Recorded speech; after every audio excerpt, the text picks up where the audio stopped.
দাঁড়াও, তুমি কি অযোগ্যর লিস্টে আছো? দাঁড়াও, তুমি কি অযোগ্যর লিস্টে আছো? তুমি যোগ্য না অযোগ্যর লিস্টে?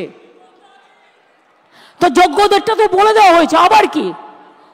We have said everything. I think it is clear, it is very clear, nothing is left out. বলে দিয়েছি যারা যোগ্য তারা পাবেন, চিন্তা করার কোনো কারণ নেই। গায়ের জোরে ফোর্সফুলি তর্ক করে কিছু হয় না, ভালোবাসার দ্বারা যেটা হয়। তাই আপনাদের বলবো, এরপরেও যদি কারো কিছু বলার থাকে, আপনারা যে স্মল গ্রুপ আমরা তৈরি করে দিচ্ছি তাদের মাধ্যমে এডুকেশন মিনিস্টারকে মিট করে কথা বলুন। আমি যোগ্যদের চাকরি কাটব না, যেমন করেই হোক কোনো না কোনো ব্যবস্থা করে দেব, আমি এটুকু আপনাদের বলতে পারি। চিন্তা করবেন না। আগে কোর্টে যাব, কোর্টে গিয়ে কোর্টের সিদ্ধান্ত জানব, কোর্টে ক্লারিফিকেশন নেব, তারপরে কি ব্যাপার কি ব্যাপার ওটা তো আমি আইনের ব্যাখ্যা বললাম।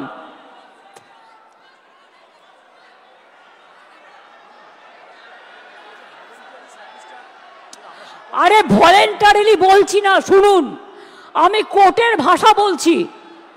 Please understand, now we are under the court verdict and court judgment. আর আপনাদের রিপ্রেজেন্টেশন এখানে আছে। আমি কেন বলছি, কোর্ট আমায় বলতে পারে আমি বাতিল করলাম, তুমি ওদের কেন যেতে বলছো?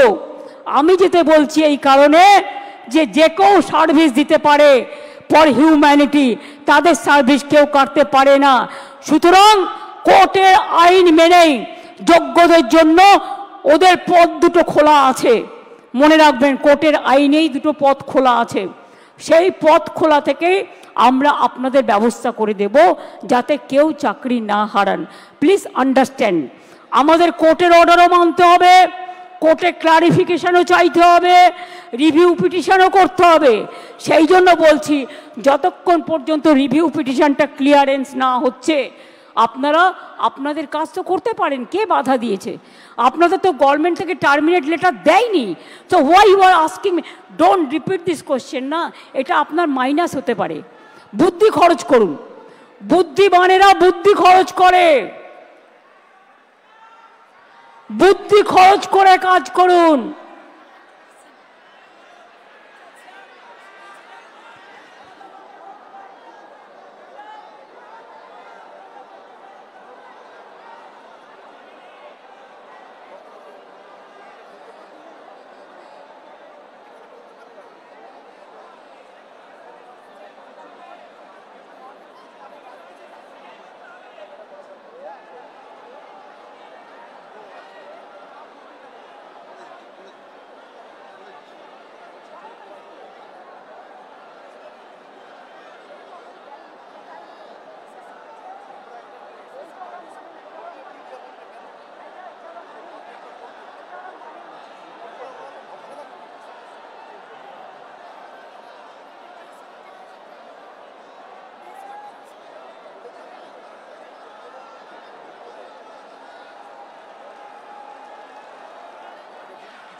আমি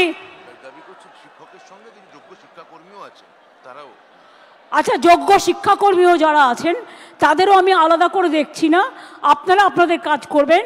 আর যোগ্য আর অযোগ্যদের লিস্টটা আমরা সুপ্রিম কোর্টের কাছে চাইব, ঠিক আছে? তারপরে আমরা ডিসিশন নেব। প্লিজ, আপনার চাকরি গেলে যেমন ক্ষতি, অন্যের চাকরিও যদি বিনা কারণে যায় যারা যোগ্য, সেটাও কিন্তু তাদের ক্ষতি, এটা মাথায় রাখবেন। তাছাড়াও সুপ্রিম কোর্ট আর একটা অপশান দিয়েছে। অপশানটা কি? যদি আপনারা কেউ পুরনো জায়গায় কাজ করে থাকেন, পুরনো জায়গাতেও আপনারা গেলে সেখানে আপনাদের নিয়ে নেবে। তিনটে অপশান সুপ্রিম কোর্ট দিয়েছে, এটা মাথায় রাখুন, ভালো করে কোর্টের আইনটা পড়ুন।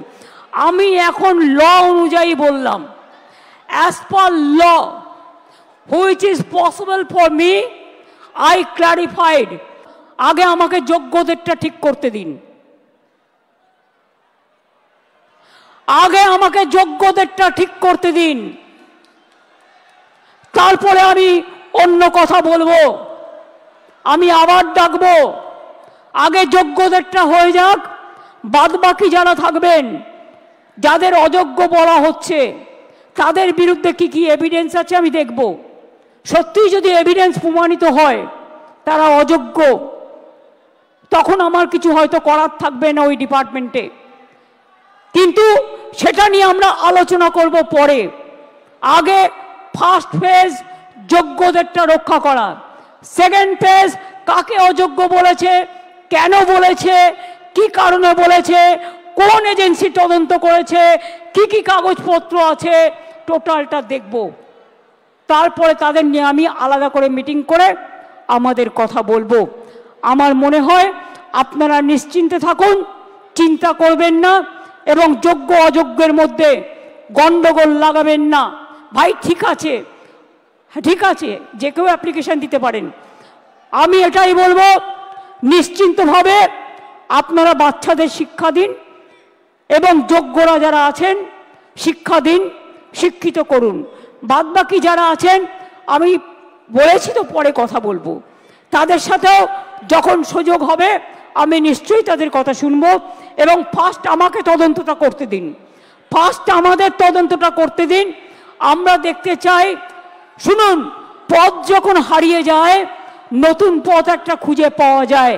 কাজেই দুটো পথই আমাদের কাছে, আমরা ক্লারিফিকেশন চাইব, আইনের ধারা অনুযায়ী কাজ করব, আইন মোতাবেক কাজ করব।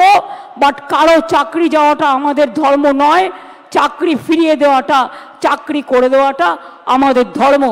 আমি এইটুকু বলে আমি আশা করব শিক্ষক শিক্ষিকারা তাদের কাজে তারা যেমনভাবে কাজ করছেন তারা কাজ করবেন, তাদের যেন কোনো রকমভাবে কোনো অসুবিধে না হয়। শিক্ষক না হলে আমার শিক্ষা ক্ষেত্রটাই টোটাল কোলাপস করে যাবে, বাচ্চারা পড়াশোনা করতে পারবে না। অনেকে খাতা দেখছেন, তারা খাতা দেখতে পাচ্ছে না।